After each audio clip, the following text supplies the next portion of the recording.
Today we are going to see the magnetic force acting on current carrying wire. In the last lecture we discussed about Lorentz force when charge is kept under the magnetic field and charge which follows the circular path when it is passing through the magnetic field. The Lorentz force acting on that charge, it is given by the equation F is equal to Q into V cross B. F is equal to Q into V cross B, where Q is said to be the charge. The charge may be the electron or the charge may be the proton. That's why I have written in general equation here F is equal to Q V cross B. What is this V? V is said to be the velocity of that charge. What is B? B is said to be the magnetic field under which the charge is said to be passing. B and V, both these are the vector quantities because there is the presence of angle between the two vectors. V, direction of the charge, okay, which is having some velocity V bar, okay, and the applied field is said to be V bar. These are said to be crossed to each other, means they are making some angle with each other. Last lecture आपण left hand rule use करून direction सगळ्याचे कशा आहे ते पण discuss केलं होतं. जर चार्ज असा असेल, चार्जची मोशन अशी असेल, this is the velocity, okay, this is the velocity, this is the magnetic field आणि दोघांचा प्रोडक्ट काय असणार आहे इन द थर्ड डायरेक्शन. या दोघांचा प्रोडक्ट असणार आहे in the third direction. That is said to be the resultant force F is equal to Q into V cross B. And this equation can be written as Q VB sin theta. And theta is said to be the angle between the velocity of the charged particle and the presence of the magnetic field. हे आपण last लेक्चरला बघितलं होतं. F is equal to Q into V cross B. Okay, so today we are going to see how much magnetic force is acting on current carrying wire. So before that we had a discussion on magnetic field near the wire, magnetic field near the straight wire, magnetic field at the center of circular wire, magnetic field along the axis of the circular wire. म्हणजे last cases मध्ये आपण काय बघितलं, calculation for magnetic field. इथून पुढे आता आपण काय बघायचं आहे, कॅल्क्युलेशन ऑफ मॅग्नेटिक फोर्स. बघा मी काय सांगितलं आहे, लास्ट लेक्चरला आपण बघितलं calculation for magnetic fields at the centre असेल, अलॉंग द ॲक्सिस असेल, और at one point for the straight wire असेल. आता आपण काय करायचं आहे, calculation for the magnetic force. So first we will find the magnetic force on current carrying wire. Magnetic force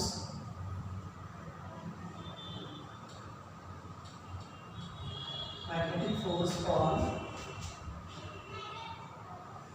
current carrying wire. Magnetic force on current carrying wire.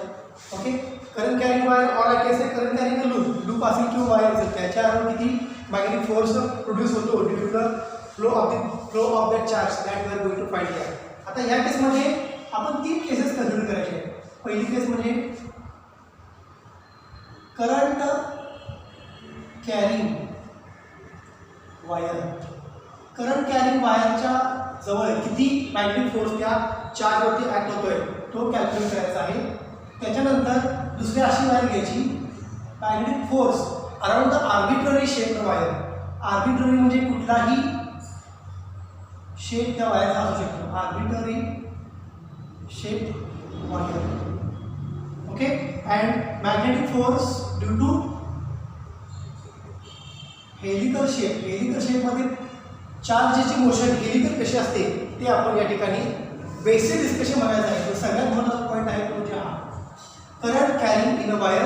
त्याच्यानंतर याचं फक्त एक 3 ते 4 स्टेपमध्ये एक्सप्रेशन आहे आणि असं एक 2 ते 3 स्टेपमध्ये एक्सप्रेशन आहे. मग हेलिकल शेपसाठी मॅग्नेटिक फोर्स त्याच्यावरती कसा ॲक्ट होतो, आर्बिटरी शेप म्हणजे इरेग्युलर असा कसा पण शेप असतो वायरचा, तर त्याच्या अराउंड किती मॅग्नेटिक फोर्स प्रेझेंट आहे ते आपण कॅल्क्युलेट करायचं आहे. आणि त्याच्या अगोदर काय करायचं आहे, करंट कॅरिंग वायर याच्या अराउंड किती फोर्स त्या चार्जवरती, मॅग्नेटिक फोर्स त्या चार्जवरती ॲक्ट होतोय हे आपण डिस्कस करायचं आहे.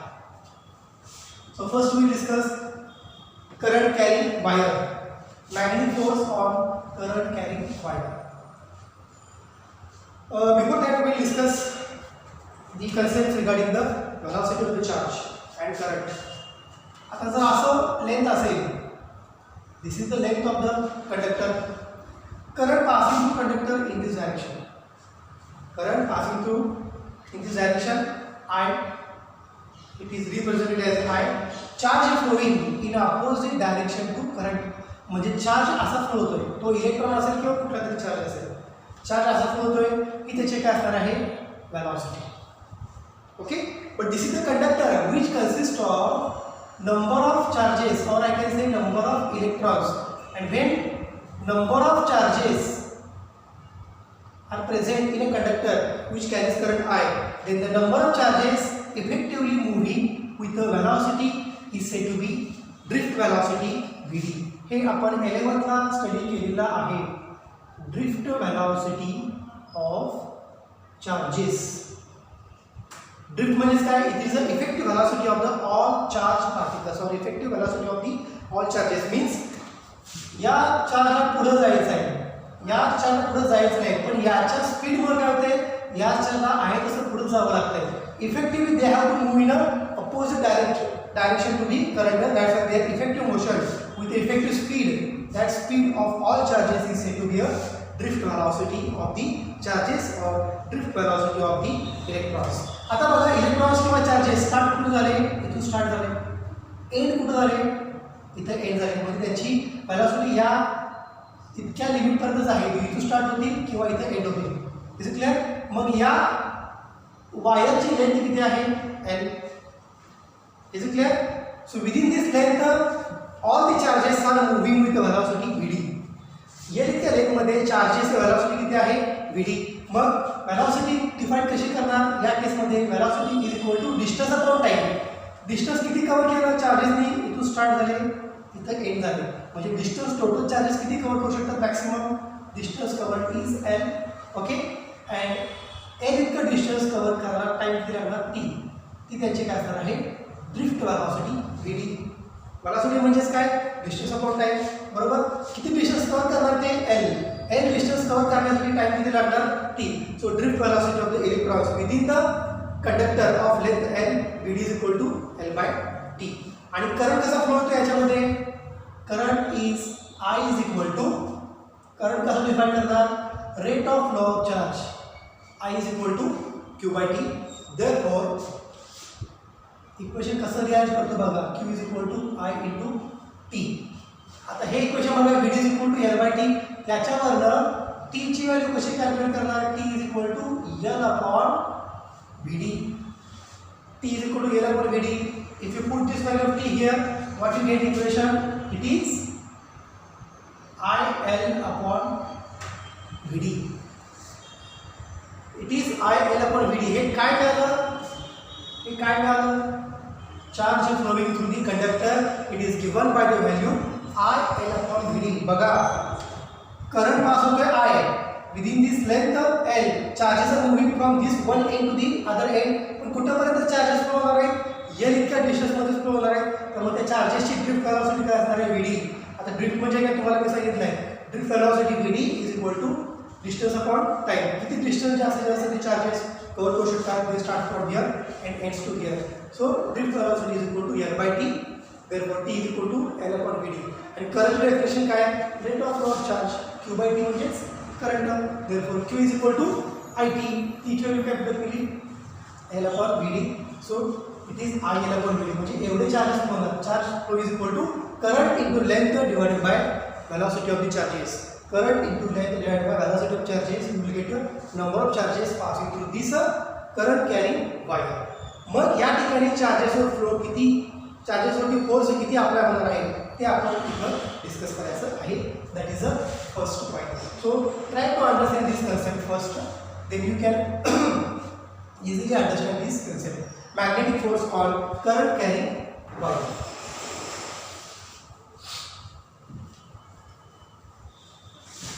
So for that I will consider one wire. ही अशी वायर आहे which carries the current. Okay, this is the current passing through the wire. बघा, current passing through the wire.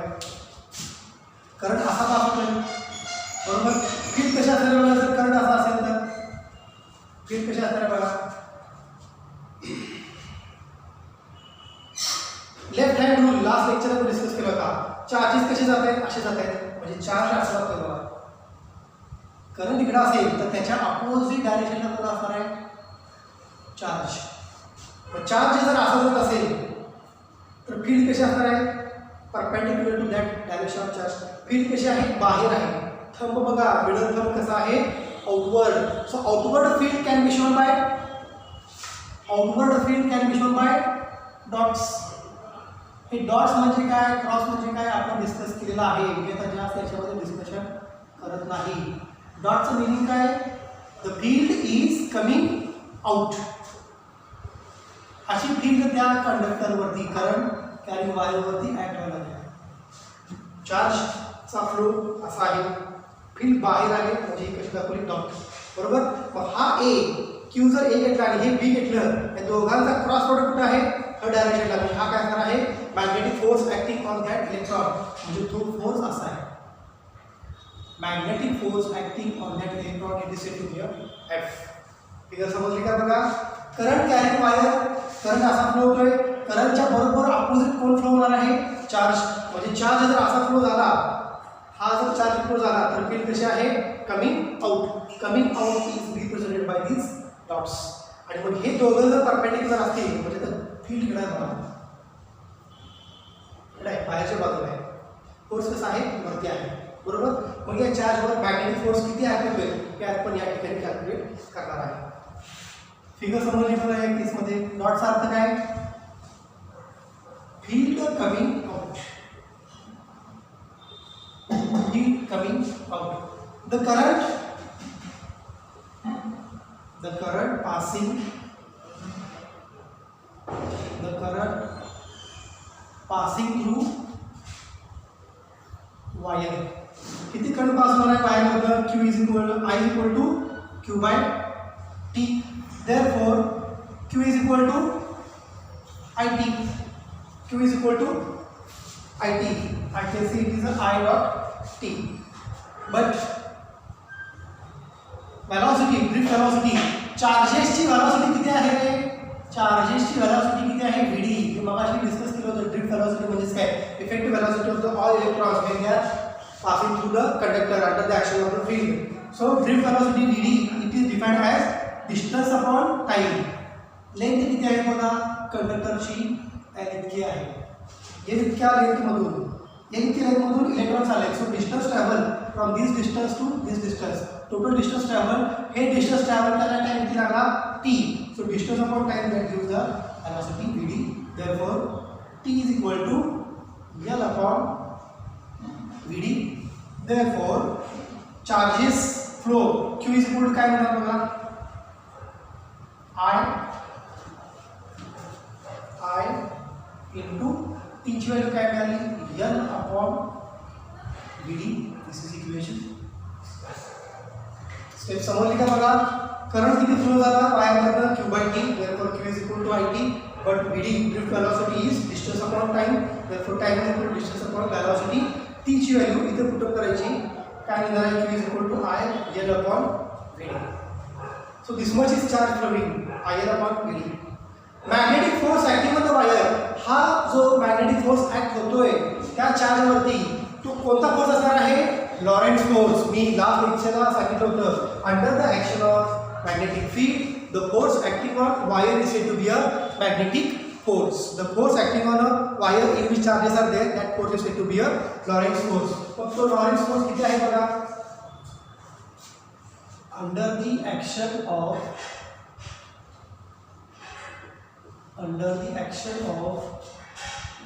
magnetic field, under the action of magnetic field, the Lorentz force किंवा त्याला म्हणतो मी लॉरेंट्झ force काय म्हणतात, the magnetic force acting on charge Q, acting on Q is कसा असणार, magnetic force FM म्हणजे काय, magnetic force is equal to Q. आता हा फोर्स काय आहे, डायरेक्शन आहे, vector quantity Q into V cross B, that is VD, velocity cross magnetic field. बरोबर. Magnetic force acting on a charge, okay, for current carrying wire Fm is equal to Q into V cross B. That is equation 2. Correct? Put equation 1 in equation 2. Therefore equation 1 इथं 2 मध्ये put up केलं काय येणार बघा.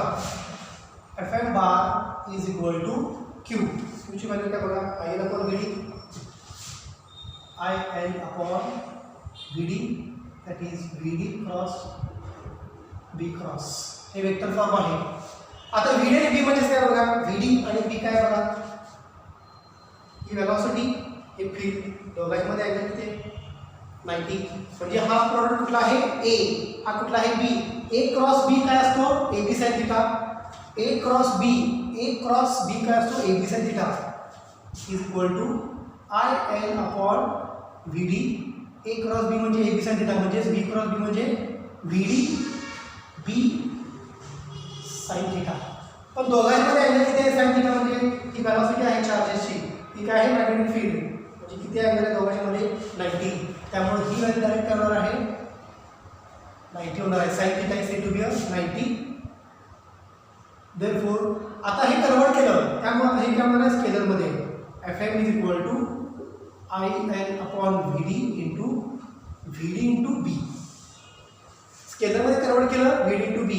VD gets cancel. Therefore Fm is equal to BIL. Fm is equal to BIL. This is equation 3. इतका force चार्जेसवरती, इतका magnetic force चार्जेसवरती ऍक्ट होतो. Fm is equal to BIL. What is B? Applied field. What is I? Current passing through wire. आणि what is L? Length of the wire. म्हणजे जेवढी length जास्त आहे तेवढा फोर्स जास्त, जेवढी लेंथ कमी तेवढा फोर्स कमी. हे आपण बायोट-सॅवर्ट लॉ मध्ये सुद्धा डिस्कस केलेलं आहे, स्मॉल dl आणि इंटिग्रेशन ऑफ dlच्या केसेसमध्ये. So keep in mind, this is the magnetic force acting on current carrying wire. This is the magnetic force acting on current carrying wire. हे लक्षात ठेवा. किंवा और you can keep in mind here Fm bar is equal to Q into, बघा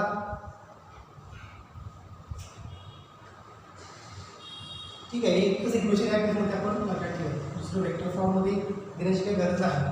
okay, so Fm is equal to BIL. This much magnetic force is acting on current carrying wire. हे लक्षात ठेवा. काय काय केलं बघा, current Q/T, Q is equal to IT, VD is equal to L/T, therefore T is equal to L upon VD, therefore charges flow, Q is equal to I L upon VD. Under the action of magnetic field, the magnetic force acting on charge Q, Fm is equal to Q into VD cross B. VD आणि B दोघे एकमेकांना perpendicular आहेत, VD cross B. So Fm is equal to Q ची value काय put up केली, IL upon VD put up केली, so VD cross B. Therefore Fm is equal to IL upon VD B sin theta. आपण theta काय, दोघांच्या मधला angle हा 90 आहे. दोघांच्या मधला अँगल म्हणजे वेलोसिटी आणि मॅग्नेटिक फील्ड मधला angle. So Fm calculated as BIL. त्यामुळे लक्षात ठेवा हे इक्वेशन खूप महत्त्वाचं आहे. This is the magnetic force or Lorentz force acting on a charge when current I is passing through that wire. म्हणजे या वायरवरती I चा करंट फ्लो असणार आहे, त्याच्यामध्ये असणाऱ्या चार्जेसवर किती फोर्स ऍक्ट होणार आहे. Fm is equal to BIL. Fm is equal to BIL, or I can write Fm is equal to here BIL only. No need to keep the other form because in the examination you are going to write the same equation. Fm is equal to BIL. हे झालं एक example current carrying वायरसाठी. आता दुसरं example काय घ्यायचं, arbitrary shape wire. Arbitrary shape म्हणजे काय, the wire of irregular shape. The wire of irregular shape.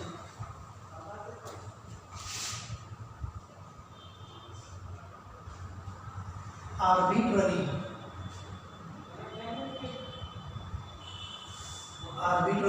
wire. कुठलाही इरेग्युलर शेप घ्या. मी इरेग्युलर घेतला कुठला पण. ओके, हा एक लेंथ एलिमेंट घेतला, याच्या अराउंड फील्ड काढायची आहे. इथल्या पॉईंटला मला मॅग्नेटिक फोर्स कॅल्क्युलेट करायचा, नॉट एज अ फील्ड. या पॉईंटला मॅग्नेटिक फोर्स Fm किती असणार आहे बघा. आपल्याला माहिती आहे लॉरेंट्झ फोर्स.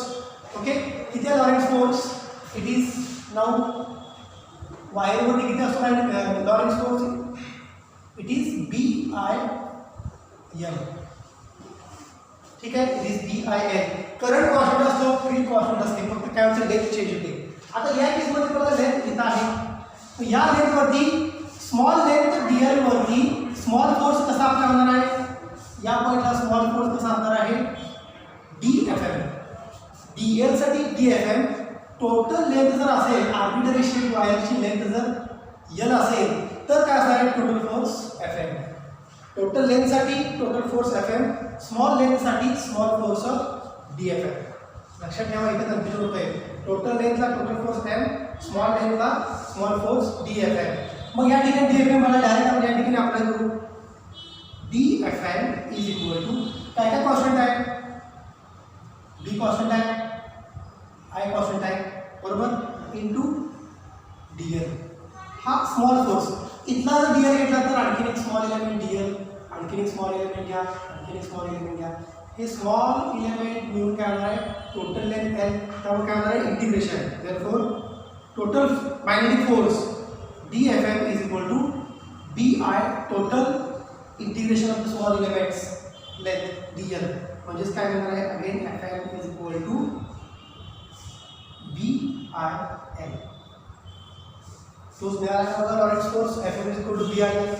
स्मॉल एलिमेंटचा DFM किती असणार आहे BI इंटू DL. तर टोटल लेंथ साठी फोर्स किती असणार आहे इंटिग्रेशन ऑफ ऑल, याचा इथं असणार आहे, याचा इथं असणार, याचा इथं असणार, सगळ्या टोटल फोर्स काय असणार आहे integration DFM is equal to BI into integration DL. So FM is equal to BI into L again. बघा समजते का. इथं आपण क्रॉस लाईन पण घेऊ शकतो, कारण करंटच्या बरोबर कसा आहे B अपोजिट आहे. चार्ज जर इकडे असेल तर करंट इकडे आहे, चार्ज जर इकडे असेल तर करंट इकडे आहे, आणि फील्ड इकडे आहे. म्हणजे करंट आणि फील्ड मध्ये सुद्धा कसं आहे क्रॉस प्रोडक्ट आहे.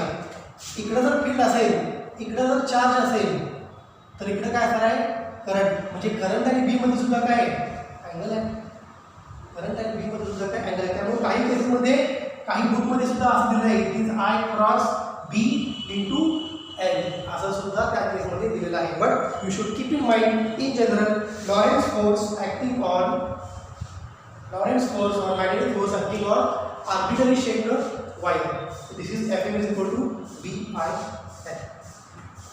This is the second case for magnetic force on wire. First case it is a current carrying wire. Second case it is a arbitrary shaped wire. Third case मध्ये helical. हे helical म्हणजेच काय आहे clear concept आहे. ते फक्त एकच equation आहे असं, ते फक्त आपण डिस्कस करू बेसिक्स कन्सेप्टमध्ये. Helical wire. आता आपण स्प्रिंग बघितले, तुम्ही स्प्रिंग बघताय गेले अशा असते ना स्प्रिंग, बरोबर आहे का. हे आपण कुठेतरी बघितलं होतं ऑस्ट्रेलियन चॅप्टरमध्ये. Spring compress, spring is said to be expert. ही कशी मग आहे स्ट्रक्चर या स्प्रिंगचं. It is a helical structure. It is a helical. म्हणजे काही केसमध्ये सर्क्युलर पण दिसतंय, बरोबर. आता ह्या पूर्ण हेलिकलपैकी मी एक किंवा दोन हेलिकल वायर कन्सिडर करतो. ही अशी वायर घेतो बघा, हे मी काय करतो एनलार्ज केलं फिगरला. करंट पासिंग, ओके, करंट असा पास झाला म्हणजे चार्ज असा उलटा पास झाला, ठीक आहे. फील्ड असे अप्लाय केले बघा. This is direction of field. This is direction of field. Field असे अप्लाय केले. चार्ज कसा चालला आहे वरती चालला आहे, म्हणजे ज्या डायरेक्शनला चार्ज त्याच्याबरोबर परपेंडिक्युलर काय फील्ड आहे. चार्ज चालला आहे म्हणजे चार्ज एका पर्टिक्युलर व्हेलॉसिटीने जातोय. मग आपण काय बघितलं, charge is moving with its drift velocity D. आता चार्ज जर इथं आला, इथं असेल किंवा इथं आला, याची व्हेलॉसिटी काय असणार आहे. आता ही मला मोशन कशी दिसते, it looks like a circular motion. म्हणजे प्रत्येक पॉईंटला जर तुम्ही परपेंडिक्युलर काढला तर तुम्हाला काय मिळणार आहे टॅन्जेंशियल व्हेलॉसिटी व्ही. फील्ड कशी आहे बघा अशी, व्हेलॉसिटी कशी आहे टॅन्जेंशियल व्हेलॉसिटी त्या चार्जची अशी आहे. This is the tangential velocity splits into two components. एक कंपोनंट कसा असणार आहे फील्डला पॅरलल असणार आहे, आणि दुसरा कंपोनंट कसा असणार आहे फील्डला परपेंडिक्युलर. म्हणजे हा जो आहे velocity, result velocity vector splits into two components. One is a V parallel and second is said to be V perpendicular. म्हणजे हा कुठला असणार आहे V parallel आणि हा दुसरा कंपोनेंट V perpendicular. कोणता कंपोनेंट V ला पॅरलल आहे V perpendicular or V parallel? Of course V parallel is parallel to the magnetic field. मग ज्या दिशेला फील्ड त्याच डायरेक्शनला व्हेलॉसिटी असेल तर total force acting on wire किती असतो ते आपण बघू. ही एक कंडिशन झाली पोझिशन ए. मग काय झालं परत इथं आला चार्ज इथून परत काय केलं velocity splits into two components V parallel आणि व्ही परपेंडिक्युलर. इथं काय झालं चार्ज त्याची व्हेलॉसिटी अशी असणार आहे. This is not resultant. परत खाली काय होणार आहे व्हेलॉसिटी ऑफ द चार्ज इथून टँजेंट अशी येणार आहे स्प्लिट्स इनटू टू कंपोनेंट. बघा हा कंपोनेंट कसा असणार आहे व्ही परपेंडिक्युलर. हा तुम्हाला परपेंडिक्युलर आहे फील्ड अशीच आहे त्या फील्डला कंपोनेंट कसा आहे परपेंडिक्युलर आहे. तर दुसरा कंपोनेंट कसा आहे व्ही पॅरलल. एक कंपोनेंट फील्डला पॅरलल आहे दुसरा कंपोनेंट फील्डला परपेंडिक्युलर आहे. मग ही सर्क्युलर मोशन चार्जची कोणत्या कंपोनेंटमुळे तयार होते. It is produced due to V perpendicular component. Perpendicular कंपोनेंटमुळेच फोर्स अप्लाय होतो मॅग्नेटिक फोर्स अप्लाय होतो. तो कसा ते आपण बघणार आहे. हेलिकल वायर इज कन्सिडर करत आपण when V parallel component is parallel to field. मग किती फोर्स ऍक्ट होतो मला त्या पार्टिकलवरती. दॅट इक्वेशन आपल्याला माहिती आहे व्ही क्रॉस बी. ओके मग या ठिकाणी कसं असणार आहे क्यू इंटू व्ही पॅरलल. आपण फक्त पॅरलल कंपोनेंट डिस्कस करायला लागलोय परपेंडिक्युलर नाही कारण का हा कंपोनेंट फील्डला पॅरलल आहे. बघा is equal to Q into V parallel B sine theta. मग ज्या डायरेक्शनला बी आहे त्याच डायरेक्शनला पॅरलल कंपोनेंट आहे म्हणजे दोघांमध्ये अँगल किती आहे 0. बघा चार्जची व्हेलॉसिटी अशी आहे फील्ड अशी आहे. फील्ड जर चार्ज डायरेक्शनला असेल तर अशी ही चार्जची व्हेलॉसिटी त्याच डायरेक्शनला जर फील्ड असेल तर दोघांमध्ये अँगल किती आला 0. मग अँगल 0 असेल तर हा काय फॅक्टर 0 होणार आहे. त्यामुळे काय होणार आहे total force magnetic force acting on charge is said to be 0. Magnetic force acting on charge is said to be 0 when we consider parallel component of velocity of charge. When we consider parallel component of velocity of charge. आणि जर आपण perpendicular consider केला तर when v perpendicular is हा सगळीकडे फील्डला perpendicular बघा इथला point घ्या. फील्ड अशी जाते त्याला व्ही परपेंडिक्युलर इथं आहे. फील्ड अशी जाते त्याला व्ही परपेंडिक्युलर असं आहे. म्हणजे बघा ज्या ठिकाणी फील्ड आहे त्या ठिकाणी व्ही परपेंडिक्युलर त्याला परपेंडिक्युलर असणार आहे. या ठिकाणी परत काय झाला एकच कंपोनेंट झाला व्हीचा इथं परपेंडिक्युलर पॅरलल आहे. परत खाली आला खाल्यानंतर काय झालं परत velocity V splits into two components parallel and perpendicular. तर पॅरलल कंपोनेंटला काय असतो total force acting on the charge is said to be 0 when perpendicular component v perpendicular is perpendicular to b then मग किती असणार force Fm is equal to q into v perpendicular cross b is equal to q v perpendicular b sin theta. a cross b आहे ना हे a cross b म्हणजे ab sin theta a b sin theta. आता बघा perpendicular component असा आहे या केसमध्ये फील्ड कशी आहे अशी आहे अँगल 90. ही केस कन्सिडर करा या ठिकाणी परपेंडिक्युलर कंपोनेंट असा आहे फील्ड कशी आहे अशी दोघांमध्ये अँगल किती आहे 90. म्हणजे हे काय झालं sin 90 1 झालं. Therefore magnetic force acting due to perpendicular component is q v perpendicular into b. म्हणजे फोर्स प्रेझेंट आहे due to perpendicular component of velocity. Force 0 आहे due to parallel component of velocity. So whenever there is a perpendicular component present it performs the circular or it is helical type of the motion. So helical motion of the charge which is takes place only due to perpendicular component of the resultant velocity. Helical motion it is possible only when perpendicular component of the charges. आणि हे कसं पाहिजे त्या फील्डला परपेंडिक्युलरच पाहिजे, कारण perpendicular आहे म्हणून force present आहे, पॅरलल आहे म्हणून फोर्स 0 आहे. तर पॅरलल कंपोनंट कन्सिडर करायचाच नाही, फक्त परपेंडिक्युलर कंपोनंट कन्सिडर करायचा. आणि या परपेंडिक्युलर कंपोनंटमुळेच काय होते, हा हेलिकल मोशनमध्ये असा फिरतो.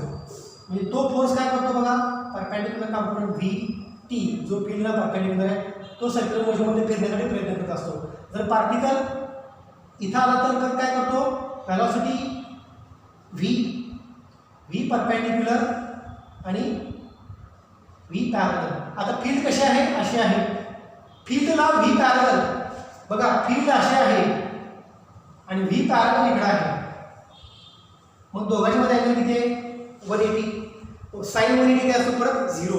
मग व्ही पॅरलल कंपोनंट जरी फील्डला पॅरलल असेल किंवा अँटी पॅरलल असेल, काय म्हटले बघा, फील्डला व्ही कंपोनंट जरी, फील्ड अशी आहे, व्ही पॅरलल आहे, फोर्स 0. फील्ड अशी आहे, व्ही त्याला अँटी पॅरलल आहे, म्हणजे अँटी पॅरलल असं आहे, फील्डला बरोबर अँटी पॅरलल असेल तर अँगल दोघांमध्ये 180 आहे. त्यामुळे 180 अँगल असल्यामुळे साइन 180 व्हॅल्यू काय परत 0. त्यामुळे व्ही पॅरलल जिथे जिथे असणार आहे तो पॅरलल असेल किंवा अँटी पॅरलल असेल, मॅग्नेटिक फील्डला टोटल लॉरेंस फोर्स काय असतो, और मॅग्नेटिक फोर्स काय असतो, 0. And the motion of the charge is said to be helical, असे असेल, परत असे असेल, परत असे असेल, परत असे असेल. It is present only due to V perpendicular component. त्यामुळे लक्षात ठेवा, रिझल्टंट व्हेलॉसिटीचा व्ही परपेंडिक्युलर कंपोनंटच काय करतो, त्याची हेलिकल मोशन किंवा सर्क्युलर मोशन प्रोड्यूस करत असतो. पहिल्या लेक्चर आपण काय डिस्कस केलं, charge which follows circular path किंवा हेलिकल पाथ का फॉलो करतो, due to V perpendicular component of resultant velocity of charge. Result व्हेलॉसिटीच्या परपेंडिक्युलर कंपोनंटमुळेच काय करतो, चार्ज सर्क्युलर मोशनमध्ये किंवा हेलिकल मोशनमध्ये फिरतो. तर पॅरलल मोशनला कुठलाही लॉरेंस फोर्स ऍक्ट होत नाही, पॅरलल व्हेलॉसिटीला कुठलाही लॉरेंस फोर्स ऍक्ट होत नाही, हे लक्षात ठेवा. So what is the conclusion from this point? The charge which can produce circular type or helical motion only due to perpendicular component of resultant velocity. Resultant velocity चे दोन component आहे, v parallel आणि v perpendicular. तर v perpendicular मुळे circular motion किंवा helical motion मिळते आणि v parallel मुळे काय होते, force acting on that charge is said to be 0.